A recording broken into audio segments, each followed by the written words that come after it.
আসসালামু আলাইকুম, welcome to my channel smart cooking. আজকে আমি পিৎজা তৈরি করছিলাম, তো ভাবলাম ভিডিওটা শ্যুট করে রাখি।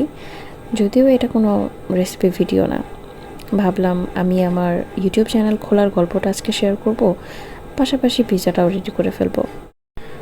তো গল্পটা শুরু 2020 সাল থেকে। 2020 সালে আমি কনসিভ করি, এরপরে 2021 সালের জুলাই মাসে আমার ছেলে হয়। ওর বয়স এখন 19 মাস। তো মাস্টার্স কমপ্লিট করার পরে আমি বসেছিলাম পুরোদমে হাউসওয়াইফ। ছেলের জন্য এখন তো বাইরে কাজ করার কথা চিন্তাও করতে পারি না।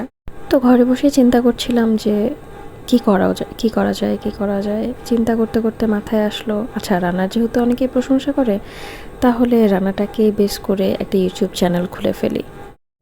ব্যাস আমার জার্নি শুরু। তো যাই হোক, পিৎজাটা রেডি হয়ে গেছে। তো ধন্যবাদ সবাইকে ভিডিওটা শেষ পর্যন্ত দেখার জন্য। ভালো লাগলে সাবস্ক্রাইব করবেন এবং লাইক কমেন্ট শেয়ার করবেন। আল্লাহ হাফেজ।